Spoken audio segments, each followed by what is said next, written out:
الفطن الذي ليس لصفته حد محدود ولا نعت موجود ولا وقت معدود ولا أجل ممدود فطر الخلائق بقدرتي ونشر الرياح برحمتي وبدد بالسحور ميدان أرضي الصلاة والسلام التحية والإكرام على النبي الأمي المكي المدني القرشي الهاشمي أبا القاسم محمد اللهم صل على محمد وآل محمد ورحمة الله على أحبابهم وأصحابهم وشيعتهم ومواليهم ولعنة الله على أعدائهم أجمعين أما بعد فقد قال الله سبحانه وتعالى في محكم كتابه المجيد وفرقانه الحميد وقوله الحق بسم الله الرحمن الرحيم وما أرسلنا من قبلك إلا رجالا نوحي إليهم فاسألوا أهل الذكر إن كنتم لا تعلمون بواز بلند صلوات اللهم صل على محمد وآل محمد وأجل فرجهم. حمد و ثنا ہے اس ذات واجب الوجود کے لیے، وہ ذات جو ذہن میں آتی نہیں، فکر میں سماتی نہیں، الفاظ اس کا احاطہ کر سکتے نہیں، دائرے تخیل وہاں تک پہنچ سکتا نہیں، زمانی وہ نہیں، مکانی وہ نہیں، جگہ میں گھرا ہوا نہیں، لائق اشارہ نہیں، قابل تجزیہ نہیں، حلول ممکن نہیں۔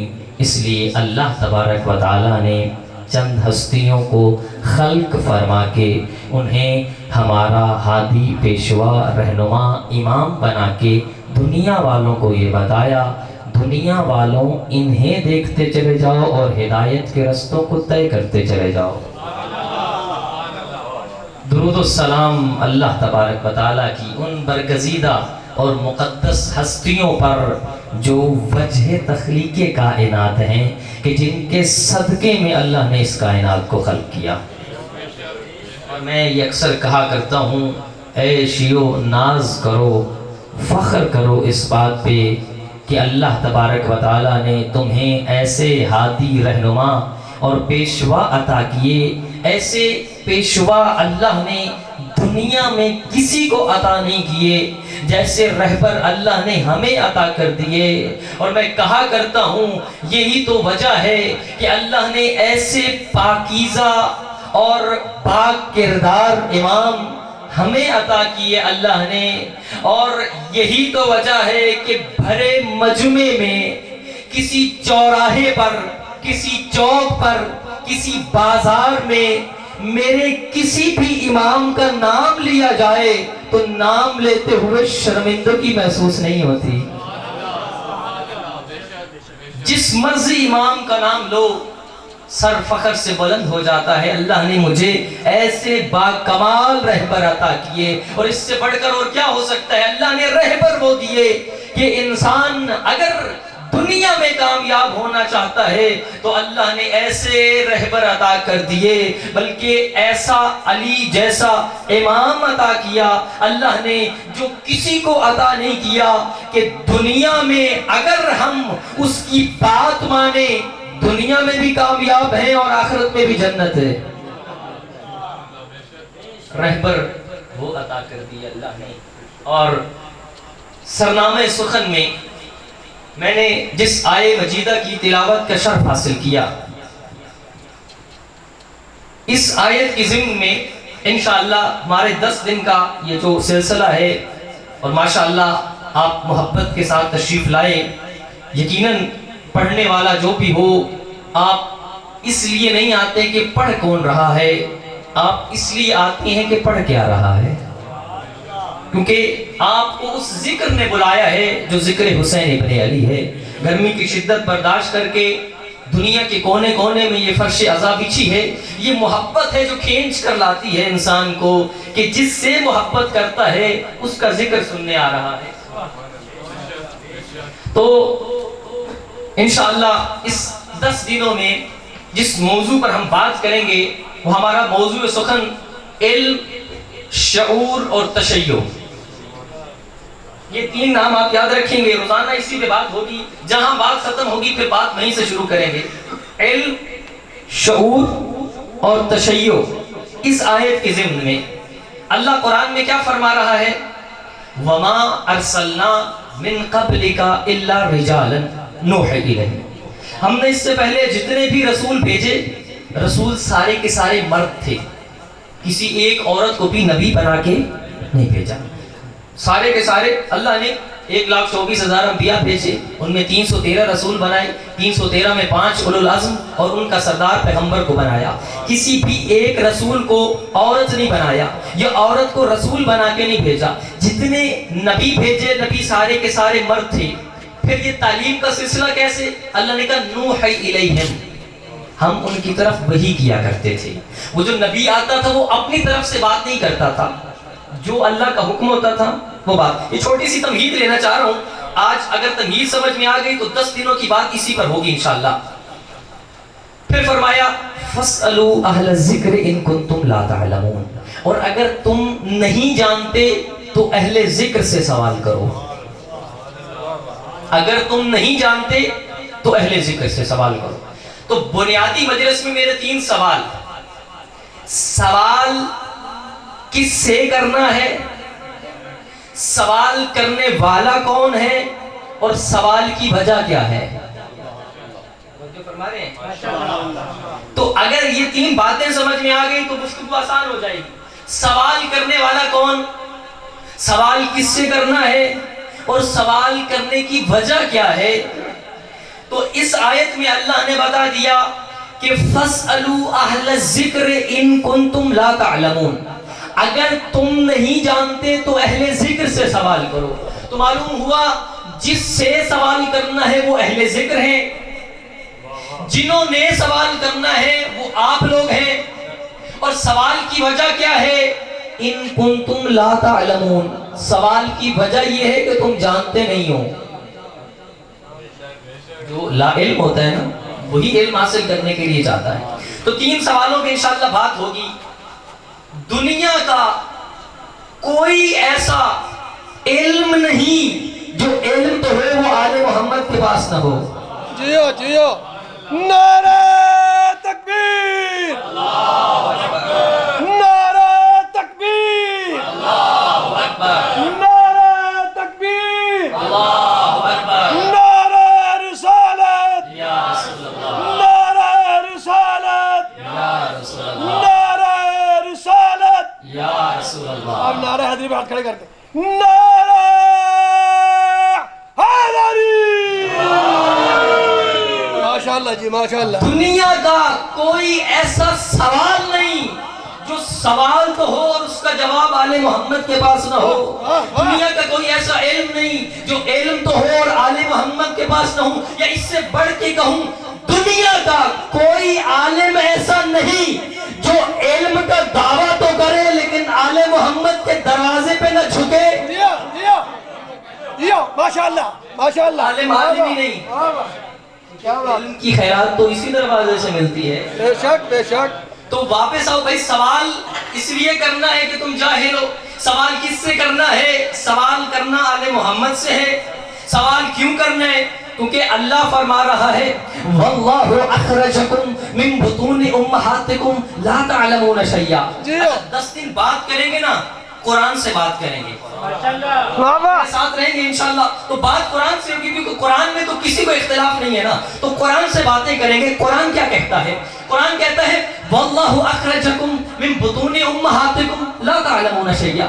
اللہ نے تمہیں تمہاری ماؤں کے شکموں سے اس طرح سے پیدا کیا کہ جب تم دنیا میں آئے تو کچھ نہیں جانتے تھے۔ یعنی تم دنیا میں آئے تو جاہل آئے، تم دنیا میں آئے تو جاہل آئے.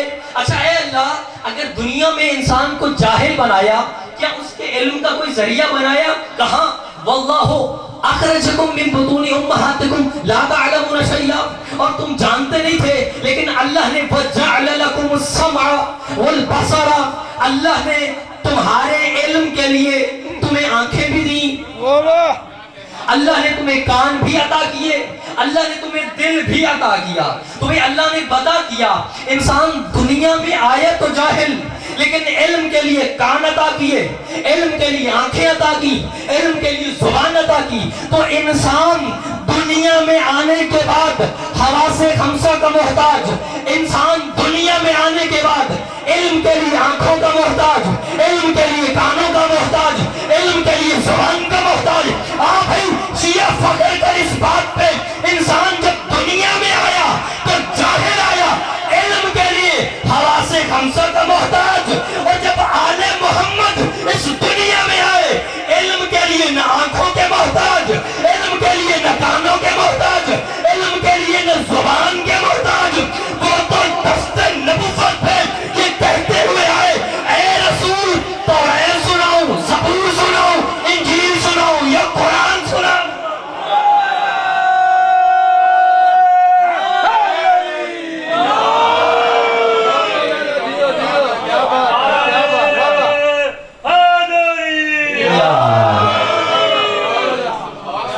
دنیا میں آئے، تم دنیا میں آئے تو جاہل آئے. تمہیں دنیا میں آنے کے بعد استاد کی ضرورت ہے، لیکن جب آل محمد کا بچہ اس دنیا میں آتا ہے انہیں دنیا کی استادوں کی ضرورت نہیں ہوتی. وہ علم لدنی کا مالک ہوتا ہے، اللہ اسے علم دے کے بھیجتا ہے. تمہیں دنیا میں آنے کے بعد پڑھنے کی ضرورت ہوتی ہے. تم دنیا میں پڑھنے آتے ہو، وہ دنیا میں پڑھانے آتے ہیں. تم دنیا میں علم لینے آتے ہو، وہ دنیا میں علم دینے آتے ہیں. اور دنیا میں آنے کے بعد تمہیں استادوں کی ضرورت ہوتی ہے، انہیں شاگردوں کی ضرورت ہے.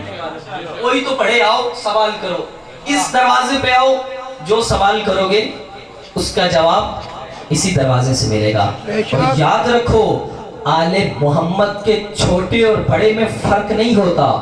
وہ آل محمد کا جو بچہ ہے وہ علم لدنی کا مالک ہوتا ہے، چاہے بچپنے میں ہو، چاہے جوانی میں ہو، چاہے بڑھاپے میں ہو. کہ آل محمد کے چھوٹے اور بڑے میں فرق نہیں ہوتا. ہاں اتنا فرق ضرور ہوتا ہے، اگر آل محمد کا بچہ اگر پنگھوڑے میں لیٹا ہو تو اژدہا کے 2 ٹکڑے کر دیتا ہے، اور اگر جوانی میں قدم رکھے تو درے خیبر کو اکھاڑ دیتا ہے.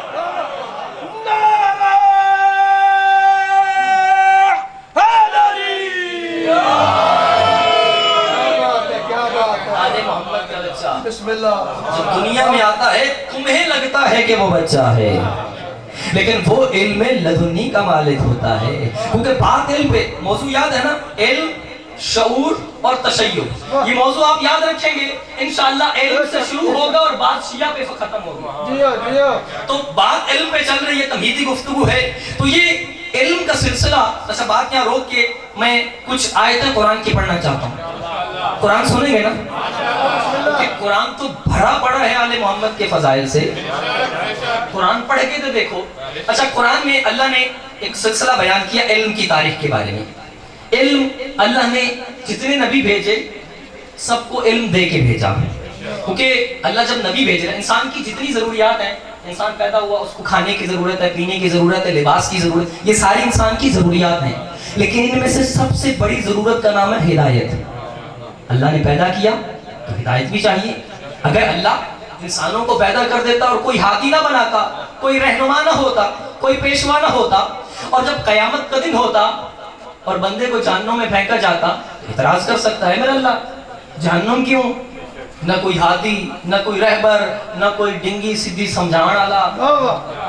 میرا اللہ کوئی تو آتا جو ہمیں سیدھے رستے پہ لاتا، کوئی تو ہمیں بتاتا یہ سیدھا رستہ ہے. تو اللہ نے مخلوقات کو بعد میں پیدا کیا، ہادی کو پہلے پیدا کیا، کیا بات، ہادی پہلے جیو جیو، مخلوقات بعد میں، تاکہ کوئی بندہ اعتراض نہ کرے میرے اللہ جب میں آیا دنیا میں تو ہادی نہیں تھا، میں محروم ہدایت رہ گیا۔